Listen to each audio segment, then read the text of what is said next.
Italian unification अगला topic है। तो लास्ट हमने कौन सा कंप्लीट किया था? German unification. जर्मनी की बात की थी हमने, ठीक है। अब देखो, जर्मनी यूनिफाई हो गया था, 1840s 50s तक यूनिफाई हो गया था। अब क्या हुआ, हमें इटली का यूनिफिकेशन की केस स्टडी। दो ही कंट्रीज थी जो पूरी एकदम टूटी फूटी पड़ी थी, इटली और जर्मनी। बाकी की कंट्रीज कौन कौन सी थी? ऑस्ट्रिया, प्रूशिया, ब्रिटेन, फ्रांस, ये सब थे। फ्रांस के बारे में हमने देख लिया, फ्रेंच रेवोल्यूशन, ठीक है। ऑस्ट्रिया और ये प्रूशिया हमारे लिए इंपॉर्टेंट नहीं है, ये पहले से, क्योंकि एक तरीके से मोनार्की चल रही थी। फ्रांस में फ्रेंच रेवोल्यूशन हुआ इसलिए इंपॉर्टेंट था, अमेरिकन रेवोल्यूशन अलग था इसलिए इंपॉर्टेंट था। जर्मन यूनिफिकेशन इंपॉर्टेंट इसलिए था क्योंकि जर्मनी ही मेन प्लेयर है आपका वर्ल्ड वॉर 1 और 2 में। फिर इटली का भी हमें यूनिफिकेशन इसलिए पढ़ना पड़ेगा क्योंकि इटली भी मेजर प्लेयर था वर्ल्ड वॉर 2 में, ठीक है। मुसोलिनी नाम सुना होगा आप लोगों ने, Mussolini.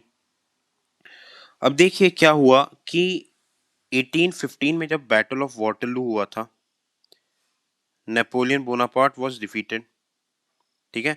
Napoleon Bonaparte was defeated, Napoleon Bonaparte बुरी तरीके से हार गया था। इसके बाद देखो क्या हुआ, यूरोप के सारे कंट्रीज मिले कहाँ पे? वियना में, वियना में मिले, ठीक है। ये डबल डबल लिखा दिख रहा है क्या आप लोगों को?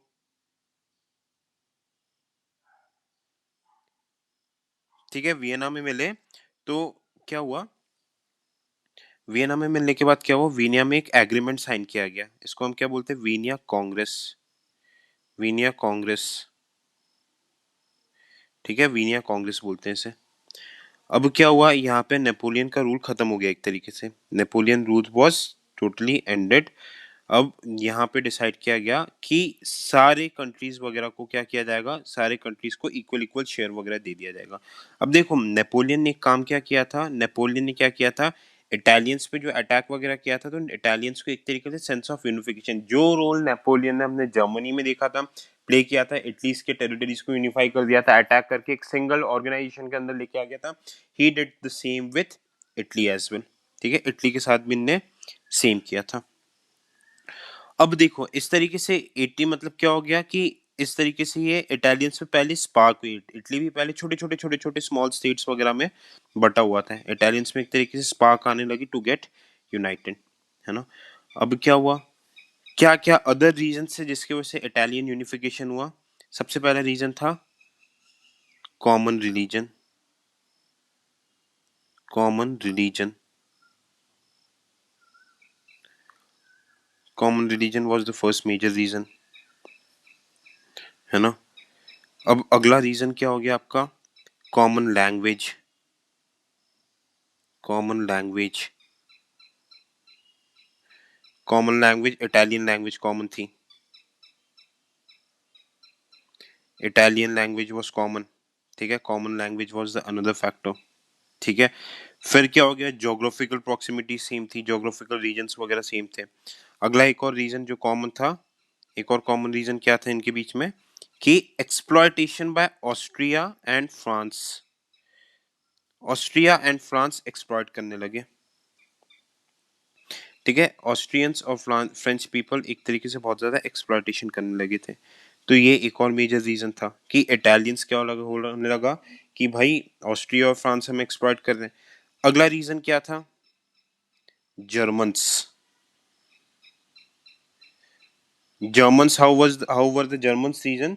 जर्मनी का यूनिफिकेशन हो गया था, जर्मनी का यूनिफिकेशन हो गया था, इनको लगा कि we should also get united, ठीक है। ये मैंने बेसिक बात की रीजंस की। अब हमें देखना है कि फेजेस क्या क्या थे इटालियन यूनिफिकेशन के, what were the different phases of Italian unification, ठीक है। तो हम डिफरेंट फेज वाइज चलते कि पूरा कोर्स देखेंगे हम लोग, कंटेक्स्ट देखेंगे कि हाउ इटली वाज यूनाइटेड, ठीक है, how Italy was United, phases, phases of Italian unification, ठीक है। सबसे पहले क्या हो गया, नेपोलियन ने इनिशिएशन कर दिया था यूनिफिकेशन का। अब देखो उस टाइम पे जब क्या हो गया था, नेपोलियन वॉर वगैरह हो गया था 1870s के, 1815 के आसपास, 1815 के अराउंड क्या हुआ था कि आपका जो इटली का था, इटली का 3/4 पॉपुलेशन इटली का 3/4 पॉपुलेशन ह्यूज पॉवर्टी में फंसा हुआ था, ह्यूज पॉवर्टी में फंसा हुआ था। उस टाइम के वहां के कुछ लोगों ने, हैंडफुल लोगों ने आर्म रेबेलियन करने की कोशिश की। Arm rebellion, arm rebellion, arm rebellion करने की कोशिश की। और आर्म रेबेलियन के थ्रू क्या कोशिश किया इन लोगों ने कि ये इटली को यूनाइट कर देंगे। ठीक है, अब आर्म रेबेलियन के कौन कौन से ग्रुप्स थे? एक सीक्रेट सोसाइटी थी, जैसे अपने यहाँ पे कौन से थे, अपने इंडिया में कौन कौन से सीक्रेट सोसाइटीज थे? अभिनव भारत, मित्र मेला, अनुशीलन समिति। वैसे इटली का सोसाइटी था कार्बोनरी। इंपॉर्टेंट नाम है बहुत, कार्बोनरी। ठीक है, कार्बोनरी। कार्बोनरी एक सीक्रेट ऑर्गेनाइजेशन था और ये मीडियम ऑफ रिवोल्ट हो गया, पर ये बुरी तरीके से फेल क्यों हो गया? Because it lacked mass support. Mass support नहीं था इनके पास।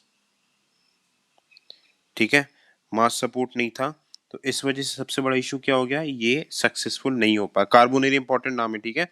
मास सपोर्ट नहीं था तो इस वजह से ये सक्सेसफुल नहीं हो पाया। और इसको जो यूरोपियन का जो अलायंस था, यूरोपियन अलायंस ने बहुत बुरी तरीके से क्रश कर दिया। European alliance crush the movement very badly. European alliance में कौन थे? जो कि प्रोटेक्टर्स ऑफ मोनार्की थे, ऑस्ट्रिया, प्रूशिया, इन लोगों ने बुरी तरीके से क्रश कर दिया। तो फर्स्ट फेज आपका कौन सा हो गया? Phase of Carbonari society. ठीक है, कार्बोनरी सोसाइटी ने कोशिश की पर वो बुरी तरीके से फेल हो गए। ठीक है, अब हम देखते हैं सेकेंड फेज। सेकेंड फेज क्या हुआ? इंटेलेक्चुअल की हर जगह होता है, इटली में भी होगा, intellectual awakening. Second phase was intellectual awakening. Intellectual awakening, intellectual awakening. अब देखो, इंटेलेक्चुअल अवेकनिंग में दो बड़े बड़े नाम आएंगे, इसके बारे में पढ़ने में। देखो दो नाम कौन कौन से हैं। एक जियो भारती, ZIOBARTI, जियो भारती, और जिसके बारे में डिटेल में पढ़ना है वो है मजीनी। मजीनी, जियो भारती एंड मजीनी, इनके बारे में हमें डिटेल में देखना है। अब देखो, Mazzini was also called prophet, prophet of Italian unification.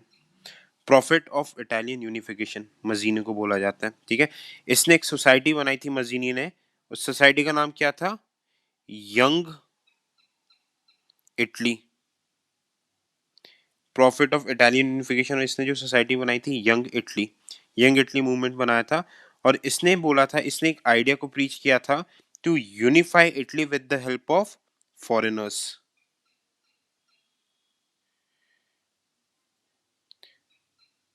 Foreigners के हेल्प से इटली को यूनिफाई करना है। ठीक है, फॉरेनर्स की मदद से इटली को यूनिफाई करना है। फॉरेनर्स एड लेके इटली को यूनिफाई करना। एंड ही आल्सो रियलाइज, क्या रियलाइज? दैट ऑस्ट्रिया,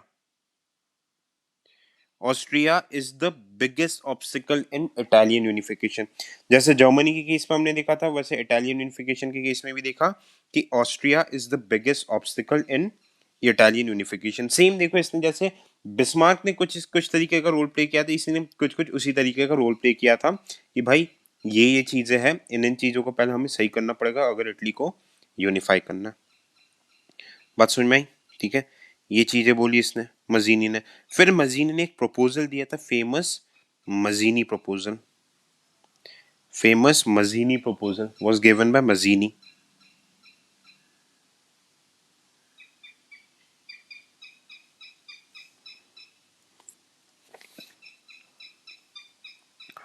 ठीक है, एक मजीनी प्रपोजल वगैरह दिया था। इसमें क्या बोला था कि किसी भी तरह हमें क्या करना है, ये जो ऊपर की चीजें वगैरह थी, फॉरेनर्स का हेल्प लेके हमें क्या करना है?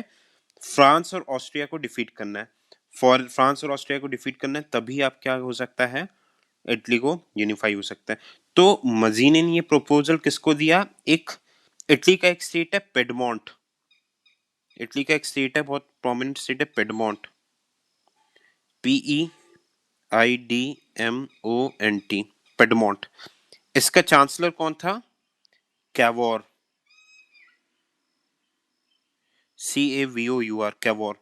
ठीक है, मजी ने इस प्रपोजल को दिया और बोला कि भाई पेडमोंट को बोला, कैवोर को बोला कि you take the initiative of uniting Italian provinces, and Cavour followed the footpath of Otto von Bismarck. ठीक है, बिस्मार्क को उसको किया। अब क्या हुआ, इसी बीच क्या हो रहा था, ये कैवोर डिसाइडेड दैट इटली को मैं यूनाइट करूंगा, इटली के जो आज का जो मैप है अलग अलग स्टेट्स को मिला के यूनाइट किया जाएगा। अब देखो वहां पे जैसे कि मैंने आपको वर्ल्ड ज्योग्राफी में बताया था, क्रीमियन पेनिनसुला, क्रीमियन पेनिनसुला कौन सा वाला पार्ट है, अगर आप वर्ल्ड मैप में देखोगे तो क्रीमियन पेनिनसुला कौन सा वाला रीजन है, जो आपके यूक्रेन के जो जस्ट नीचे वाले रीजन पे आता है, ब्लैक सी पे लगता है, ब्लैक सी पे लगता है। तो रशिया वर्सेस टर्की, रशिया और टर्की का वॉर हो रहा था। ठीक है, रशिया और टर्की का वॉर हो रहा था Crimean peninsula, for Crimean peninsula, Crimean peninsula के रशिया और टर्की का वॉर हो रहा था। तो देखो अब इटली ने क्या किया, एक्चुअली केवॉन ने क्या किया, टर्की को कौन सपोर्ट कर रहा था, ब्रिटेन एंड फ्रांस। तो व्हाट ही डिड, इसने ब्रिटेन और फ्रांस के असिस्टेंस में आर्मी भेज दिया। ठीक है, ब्रिटेन और फ्रांस के असिस्टेंस में आर्मी भेज दिया। तो इससे ऑब्वियसली क्या हो गया, Britain and France became happy कि भाई ठीक है ये लोग हमारी मदद कर रहे हैं, ठीक है ये लोग हमारी मदद कर रहे हैं, और रशिया ऑटोमेटिकली हार गई। रशिया के डिफीट के बाद से क्या हुआ, Paris peace conference, Paris peace conference, Paris peace conference में क्या किया गया कि कैवोर को as a representative of Italy बुलाया गया, कैवोर को as a representative of Italy बुलाया गया। अब देखो जैसे ही कैवोर को मतलब रिप्रेजेंटेटिव ऑफ इटली बुलाया गया, तो कैवोर क्या क्या कैवोर ने क्या किया, एक तरीके से जो यूरोपियन अलायंसेस थे, जैसे फ्रांस, ऑस्ट्रिया, प्रूशिया, इन सब का जो ब्रिटेन, इन सब का जो यूरोपियन अलायंस था, इसको ज्वाइन कर लिया, और इसमें ये क्या करने लगे, कैवोर ने धीरे धीरे यूरोपियन अलायंस पे ये मतलब मैसेज को स्प्रेड करने लगे कि हमें आपकी मदद चाहिए for Italian unification, that means Austria को आपको साइड में करना है। बात समझ में आई? ठीक है, तो यहाँ पे एक बहुत फेमस स्टेटमेंट दिया था कैवोन ने इटली के लोगों को, कैवोन ने एक बहुत फेमस स्टेटमेंट दिया था इटली के लोगों को। मैं ये चाहता हूँ स्टेटमेंट आप लोग लिखो, that Italy was born in marshy lands of Crimea, Italy was born in marshy lands of Crimea.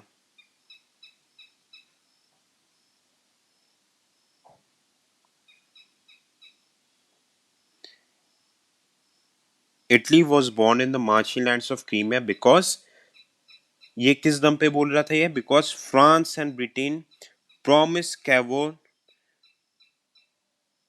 because France and Britain promised Cavour to support him, to support him in his ambitious plan of, in his ambitious plan of Italian unification. But later on, France and Britain didn't support it. Obviously Austria को support करेंगे, Austria नहीं होने दे रहा था।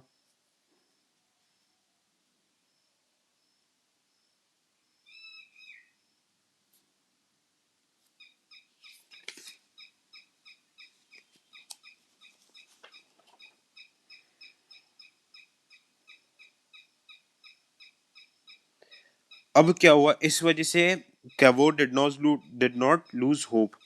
कैवोन ने क्या किया, जो नेपोलियन थ्री था फ्रांस का ruler, Napoleon Napoleon three, Napoleon three के साथ एक ट्रीटी साइन की इसने, treaty of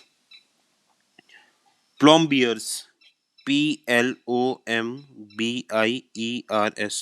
treaty of Plombieres. ठीक है, इसमें क्या किया, फ्रांस प्रॉमिस, जो मतलब नेपोलियन थ्री ने प्रॉमिस किया to help Italy for their unification. Treaty of Plombieres में क्या किया, Napoleon three promised Italy for its unification. इसी के इनने क्या किया, कैवोन ने ये ट्रीटी ऑफ प्लॉम्बियर्स के दम पे ही वेज वॉर वर्सेस ऑस्ट्रिया, ही वेज वॉर्स वर्सेस ऑस्ट्रिया, क्योंकि Austria was the single hurdle for Italian unification. अब जैसे ही ऑस्ट्रिया के अगेंस्ट में इसने वॉर वेज किया, what happened, Austria convinced Napoleon three, Austria can convince Napoleon three कि अगर Italy United हो गया तो what can be the bad consequences, what would be the worst consequences. ठीक है, तो फाइनली क्या किया, Napoleon three pulled out of treaty of Plombieres, Plombieres treaty से किया और इटली को सपोर्ट नहीं किया, और तो इटली इस तरीके से हार गया, and as a result the dream of Italian unification ended, Cavour's dream of Italian unification ended.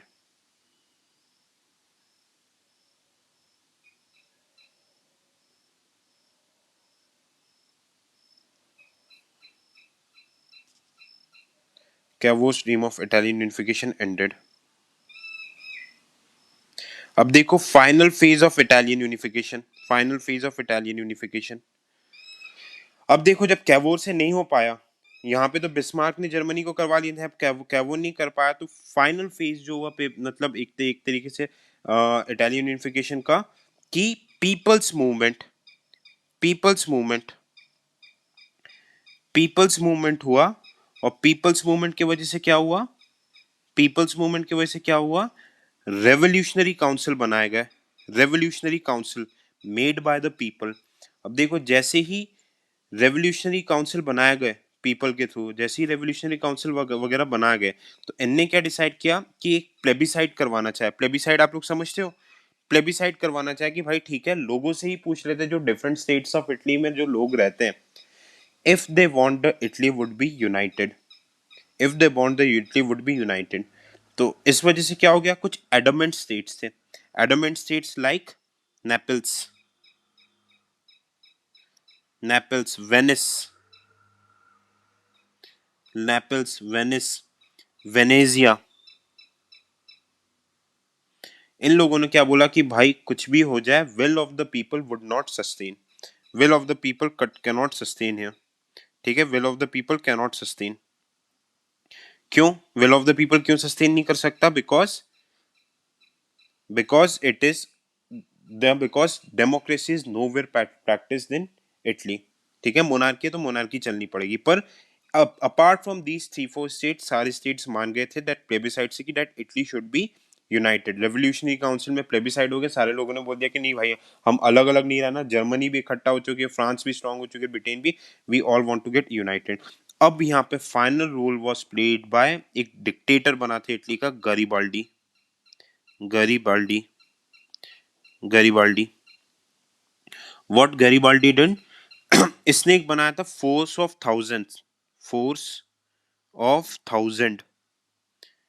फिर इसने क्या किया, धीरे धीरे धीरे यूथ को वॉलेंटियर वगैरह कराया, और एडमेंट स्टेट्स थे, जो भी एडमेंट स्टेट्स थे, एडमेंट स्टेट्स के रूलर्स पे अटैक किया, एडमेंट स्टेट्स के रूलर्स पे अटैक किया, और फाइनली वहां के जो सिटीजन्स थे एडमेंट स्टेट्स वगैरह जो मान नहीं रहे थे इटली के यूनिफिकेशन, वहां के लोगों ने सपोर्ट किया, ये जो नेपल्स वेनिस के रूलर्स को हटाया, एंड फाइनली क्या हुआ, Italy was united, Italy was united, Italy was united as a new nation in 1870s, 1870s। Italy भी पूरे तरीके से यूनाइट हो गया। अब देखो जैसे ही इटली यूनाइट हो गया, फिर यूरोप में अलग टाइप के इक्वेशन, सारे अलग अलग पावर्स बनने लगे, फिर यूरोप में इक्वेशंस बनने लगे, तो जर्मनी भी अपने खुद में एक शेर बन गया। ठीक है, ब्रिटेन फ्रांस थी, रशिया भी था, अब इटली भी आ गया, ऑस्ट्रिया भी था, तो ये पांच छह फोर्सेस क्या होने लगे, एक दूसरे के अगेंस्ट कंपटीशन करने लगे, और फिर दिस पेव द एक तरीके से आप बोल सकते हो the Italian unification pave the way for, और laid a fertile ground for beginning of conditions of World War One। अगला टॉपिक हमें जो स्टार्ट करना है वो है वर्ल्ड वॉर वन के उससे। ठीक है, तो this was all about Italian unification.